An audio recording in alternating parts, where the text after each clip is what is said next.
Olá, meu amigo, minha amiga.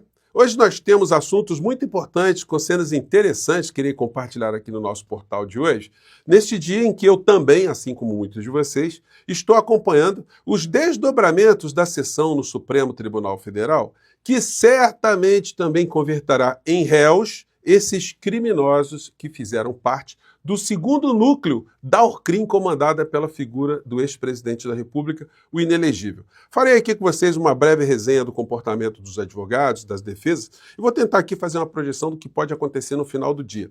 Bom, e no final do dia eu voltarei aqui para a gente confirmar o que foram os votos dos ministros nesse julgamento, né? Se a sessão será concluída hoje ou se teremos uma continuidade amanhã. Bom, antes de entrarmos nos temas e fazermos aqui as nossas análises, quero convidar você que está chegando nesse instante ao nosso portal, ainda não conhecia o portal do José, para que você venha se somar aqui conosco, se inscreva aqui, mande seu comentário, dê sempre seu joinha nos nossos vídeos, compartilhe e, se puder, se inscreva também no nosso clube de membros. São formas que você tem para ajudar o nosso portal a chegar a mais pessoas como você, se você achou o nosso espaço aqui interessante e bacana, tá legal? Então, vamos aqui aos temas. Bom, gente, na sessão do Supremo Tribunal Federal de hoje, os advogados se desdobraram ali em tentar fazer milagres, porque as provas contra os réus, que certamente serão réus, né? No momento eles são acusados ainda, as provas são muito consistentes, gravações, geolocalização, documentos, e a trama toda, porque ela foi engendrada com essa liderança da figura criminosa do covarde mor da nação. Todas as pessoas estavam interpretando, as que estavam nessa Orcrim, que a figura do inelegível não estava aceitando o resultado das eleições, que o inelegível estava com o poder de comandar as Forças Armadas para fazer uma interrupção na nossa democracia, para imporem aqui uma ditadura. Então todos eles agiam com uma grande orquestra que estava tocando ali sob a batuta desse criminoso mor da nação. Eles não negam a existência do 8 de janeiro, porque aí também seria demais, né? Eles queriam, seria aí a tentativa de fazer um negacionismo extremo para causar uma amnésia mundial, como se nós pudéssemos desver aquilo que nós vimos que aconteceu no dia 8 de janeiro de 2023. Como eles sabem que isso não é possível, então eles estão tentando florear as suas defesas. Apresentam os indiciados ali como pais de famílias exemplares, maridos exemplares, esposas virtuosas, e por aí vai, né? Pessoas que não têm nada contra nenhum dos ministros da Suprema Corte, que nunca tentaram algo contra a democracia, que nunca pensaram nada contra a democracia, os que pensaram, pensar não é pecado, enfim. Estão indo por essa seara. Poucos estão abordando fatos específicos que foram apresentados da denúncia. E sabem que terão a oportunidade de rebater ou de tentar rebater esses argumentos no segundo plano. Hoje, então, a performance está sendo mais cenográfica, fazerem discursos e gestos, veemências, citações bíblicas, etc, etc, etc. Bom, e no final a gente vai ver, ao longo do dia, no voto dos ministros, o apontamento de situações concretas, de uma forma racional, de uma forma explícita do que foi a participação ou a não participação de cada um deles. Pode ser que no meio dessa história toda, em relação a um ou a outro, algum ministro entenda que não haja justificativas suficientes para converter a figura ou as figuras em réus. Bom, a gente só vai saber disso no olhar e no voto dos primeiros ministros ali, que vão mostrar se houve consistência ou se não houve.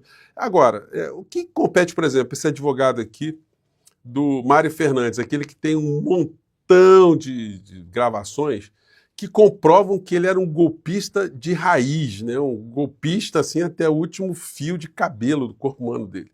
Então fica difícil. Então vamos ficar tentando florear aqui para comover a opinião pública.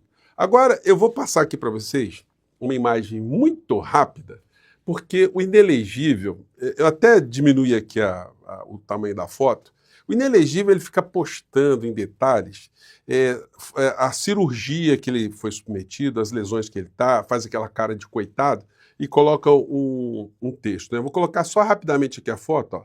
Não vou nem colocar muito aqui para baixo, tá? Colocar o texto dele. Mas ele vai dizendo, olha, eu estou aqui me recuperando, tá? Tentando fazer aquela comoção das pessoas que ficam olhando para ele, é pobrezinho, coitadinho. Esse criminoso que ajudou a enterrar mais de 700 mil pessoas aqui no nosso país, que não teve a menor compaixão com as pessoas que estavam morrendo, com as que estavam internadas e, sobretudo, com os profissionais que fizeram de tudo para salvar vidas e muitos deles morreram nessa tentativa de salvar vidas. Enfim, ele fica tentando ali um perdão, uma consternação, uma atenção, um carinho especial das pessoas em relação a ele. Em relação à doença dele, nós todos esperamos que ele se cure, que ele fique bem, para ele poder ser responsabilizado e passar um bom tempo na cadeia, né? Para ele servir como exemplo de justiça aqui no nosso país, de alguém que fez tantos crimes e que acabou pagando por isso. Ele também está assistindo a sessão no Supremo Tribunal Federal, evidentemente não é ele que está escrevendo isso. Tem gente lá com ele publicando coisas, né? Atacando o Supremo Tribunal Federal, as decisões do Supremo Tribunal Federal, dizendo, olha, todo mundo inocente, porque ele parte do princípio que todo mundo é trouxa, que nós não vimos o que nós vimos, que eles eram todos santos, que eles não estavam querendo destruir a nossa democracia, que Bolsonaro aceitou o resultado das eleições, que as urnas eletrônicas para eles são urnas perfeitas, enfim, o que nós sabemos que é uma grande mentira. Então ele que defende o Felipe Martins, olha, a narrativa e tal, e defende também todos os outros acusados no meio dessa história. Seria uma forma, né, de legitimar esse discurso de que não houve absolutamente nada, são todos santos. No final ele escreve aqui, que Deus tenha misericórdia do nosso povo e do nosso país. Olha, se todos vocês forem para as cadeias, seus criminosos, certamente Deus estará acolhendo os melhores sentimentos de justiça que a sociedade tem, né? Bom, e aí é o seguinte, o que sobra para essa Orcrim? O que sobra para os parentes do inelegível? O desespero e a alucinação. Os Estados Unidos estão passando por uma crise gigantesca, mas o Dudu Bananinha, ele ainda acredita que se fizer uma pressão contra o ministro Alexandre de Moraes, eu não sei o que se passa na cabeça das pessoas. Eu acho que eles imaginam o seguinte, se o ministro for compelido ali, for ameaçado, olha, vai perder o cartão de crédito, hein?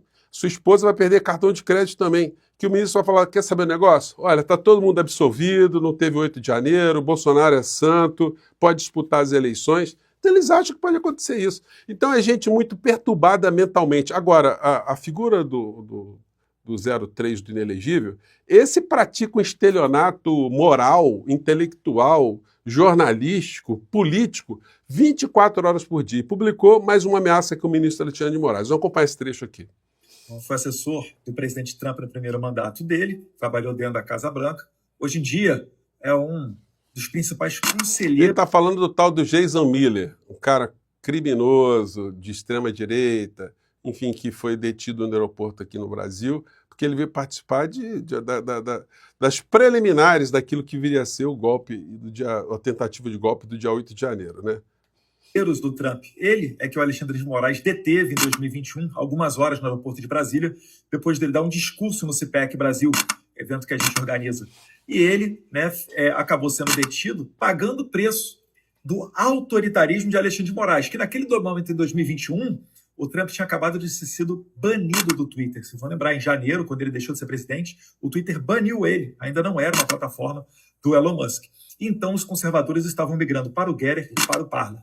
É por isso que o Moraes deteve o Jason Miller, para espalhar o pânico e o medo entre as pessoas de direita. Porque... o ministro Alexandre de Moraes, ele fazia isso, né? Ele virou uma pessoa que está defendendo a humanidade. Então ele fica perseguindo os extremistas de direita, né? E o objetivo dele é acabar com o maior movimento político voluntariamente surgido e liderado por Jair Messias Bolsonaro.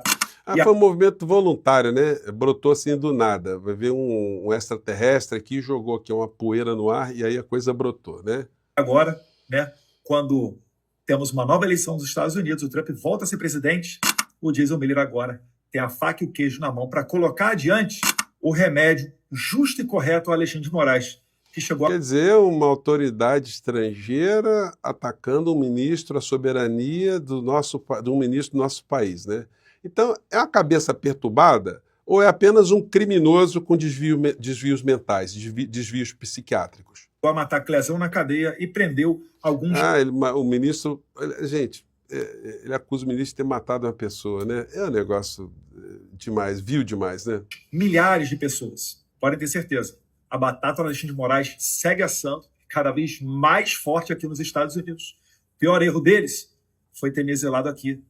Eles também vão sentir o preço. O cara, além de ser covarde, ele é mentiroso. Ele está dizendo que nós, o Brasil, o Poder Judiciário, exilou ele, né? Está exilado à força, e não como um vigarista, gastando dinheiro lá a rodo, vivendo do bem bom, e usando esse discurso aí que é uma vítima do sistema.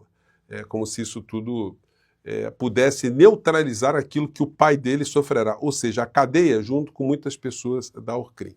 Bom, os noticiários no Brasil inteiro e no mundo ainda continuam relacionados à morte do Papa Francisco, e a extrema-direita simplesmente ignorou a morte do Papa Francisco, porque sempre atacou o Papa Francisco como sendo um comunista, quando, na verdade, se tem uma figura que representou o humanismo nessas últimas décadas no planeta, foi a figura do Papa Francisco.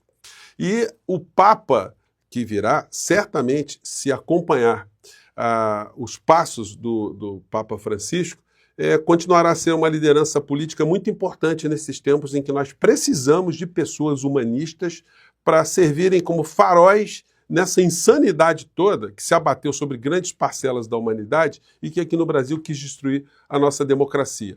Não conseguiram e não conseguirão. Nós continuaremos aqui no nosso portal e outros tantos amigos aqui fazendo combate permanente a essa turma toda.